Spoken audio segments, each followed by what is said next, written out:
आज हम आपको भारत के रक्षा क्षेत्र से जुड़ी एक ऐसी अनोखी और गर्व करने वाली जानकारी देने जा रहे हैं जिसे जानकर आपका दिल खुश हो जाएगा। जिस भारत को कभी तकनीकी और हथियारों के मामले में अन्य देशों पर निर्भर रहना पड़ता था, आज वही भारत अपनी नई पहचान बना रहा है। भारतीय वैज्ञानिक लगातार फ्यूचरिस्टिक हथियारों का विकास कर रहे हैं और अब इस सफर में भारत को प्राइवेट सेक्टर, खासकर टाटा जैसी कंपनियों का भी पूरा सहयोग मिल रहा है। यही वजह है कि अब भारत के डिफेंस प्रोजेक्ट्स दुनिया भर में चर्चा का विषय बने हुए हैं। टाटा ग्रुप ने हाल के कुछ सालों में ऐसे हथियार और उपकरण बनाए हैं जो न केवल भारतीय सेना को मजबूत बना रहे हैं, बल्कि दूसरे देशों की नजरें भी इन पर टिक गई हैं। पहले जहां अमेरिका, रूस, फ्रांस और इजराइल से हथियार खरीदने के लिए दुनिया के देश लाइन में लगते थे, अब वही लाइन भारत की ओर शिफ्ट हो रही है।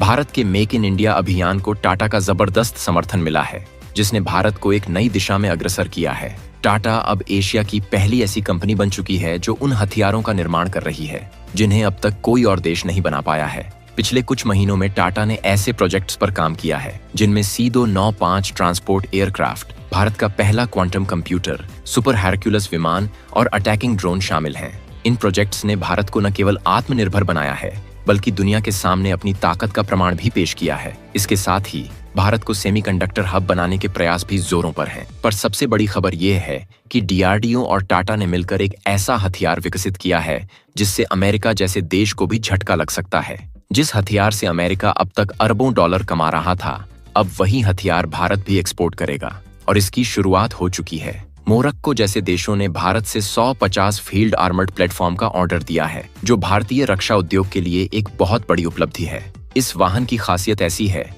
कि यह सिर्फ भारत में ही नहीं, बल्कि इंटरनेशनल मार्केट में भी टहलका मचा रहा है। इसकी बेमिसाल तकनीक, जिसे DRDO और टाटा ने मिलकर विकसित किया है, इसे अद्वितीय बनाती है। यह वाहन किसी भी भौगोलिक परिस्थिति में शानदार प्रदर्शन कर सकता है, चाहे ऊंचे पहाड़ हों, दलदली इलाके हों या फिर नदियां। यह हर चुनौती का सामना करने में सक्षम है।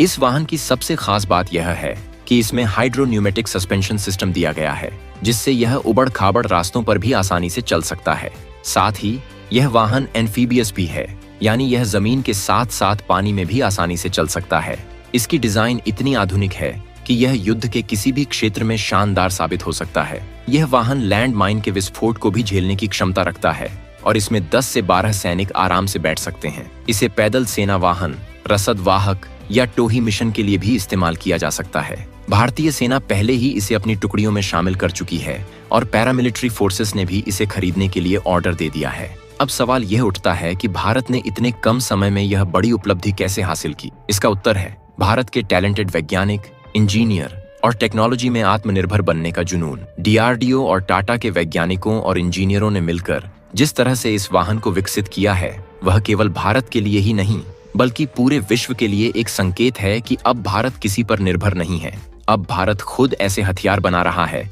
जिन्हें दूसरे देश भी खरीदने में रुचि दिखा रहे हैं। यही वजह है कि भारत को मोरक्को से इतना बड़ा ऑर्डर मिला है, जो भारतीय डिफेंस मैन्युफैक्चरिंग इंडस्ट्री के लिए एक ऐतिहासिक सफलता है। यह ऑर्डर न केवल भारतीय डिफेंस इंडस्ट्री की कामयाबी का प्रमाण है, बल्कि आने वाले समय में भारत के लिए नए अवसरों के द्वार भी खोलेगा।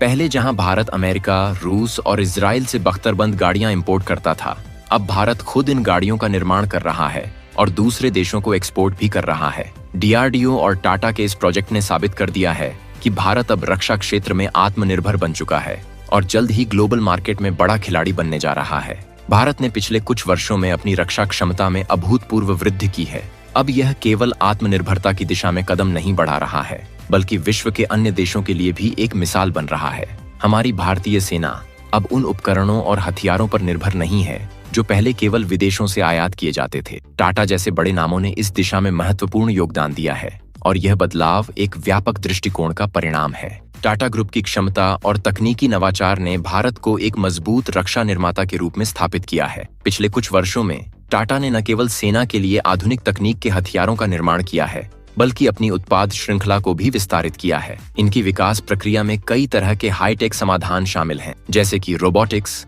आर्टिफिशियल इंटेलिजेंस और अन्य उन्नत तकनीकें। C295 ट्रांसपोर्ट एयरक्राफ्ट एक ऐसे प्रोजेक्ट का हिस्सा है जो भारत की वायुसेना के लिए बहुत महत्वपूर्ण है। यह विमान न केवल सैन्य उद्देश्यों के लिए, बल्कि मानवता के लिए भी सहायक साबित होगा।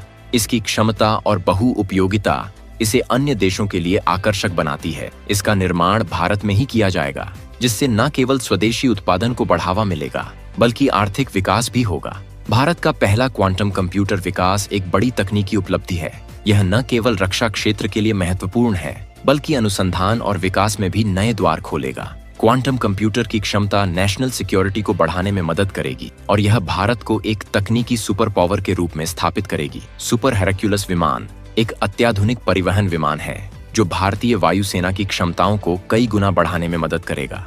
इसकी विशेषता है कि यह अधिकतम भार को कम समय में विभिन्न स्थानों पर पहुंचाने में सक्षम है। ड्रोन टेक्नोलॉजी अब युद्ध क्षेत्र में एक महत्वपूर्ण उपकरण बन गई है। टाटा के अटैकिंग ड्रोन की क्षमताएं इसे न केवल निगरानी के लिए बल्कि हमले के लिए भी सक्षम बनाती हैं।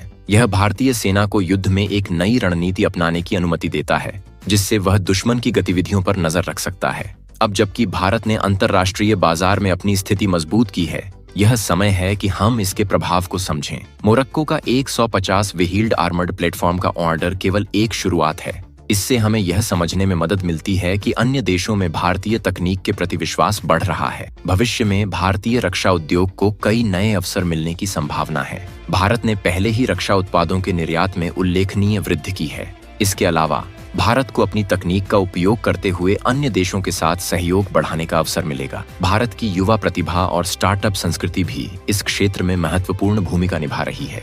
नए विचार और नवाचार भारतीय रक्षा उद्योग को और मजबूत बना रहे हैं। युवा वैज्ञानिक और इंजीनियर अब नई तकनीकों और समाधानों पर काम कर रहे हैं जो कि भारतीय सेना की जरूरतों को पूरा करते हैं।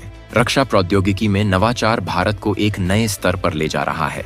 जब हम अपने रक्षा क्षेत्र की बात करते हैं तो यह महत्वपूर्ण है कि हम नई प्रौद्योगिकी को अपनाएं और उसका सही उपयोग करें। इसके लिए भारत को उच्च शिक्षा और अनुसंधान संस्थानों के साथ मिलकर काम करने की जरूरत है। भारत की बढ़ती रक्षा क्षमता केवल उसकी सीमा सुरक्षा के लिए नहीं है, बल्कि यह वैश्विक सुरक्षा परिदृश्य में भी एक महत्वपूर्ण भूमिका निभा रही है। भारत ने वैश्विक आतंकवाद के खिलाफ लड़ाई में सहयोग देने का संकल्प लिया है और इसके लिए उसे मजबूत और आत्मनिर्भर रक्षा उपकरणों की आवश्यकता है। दोस्तों, भारतीय रक्षा उद्योग की यह यात्रा केवल एक औद्योगिक क्रांति नहीं है, बल्कि यह एक नई पहचान है। हमें गर्व है कि हम ऐसे समय में जी रहे हैं जब हमारा देश तकनीकी आत्मनिर्भरता की ओर बढ़ रहा है। टाटा और अन्य कंपनियों के प्रयासों ने भारत को एक नई दिशा दी है और यह केवल शुरुआत है। बाकी दोस्तों, क्या आपको लगता है कि भारत अब विश्व में डिफेंस मैन्युफैक्चरिंग का लीडर बनने की ओर तेजी से बढ़ रहा है? आप अपने विचार हमें कमेंट में बताएं और अगर यह वीडियो आपको पसंद आया हो तो इसे लाइक करें, शेयर करें और चैनल को सब्सक्राइब करना न भूलें ताकि आप इसी तरह की और भी दिलचस्प और जानकारीपूर्ण वीडियोस देख सकें। साथ ही पास वाली घंटी को दबा दें ताकि हमारी अगली वीडियो का नोटिफिकेशन आपको सबसे पहले मिले।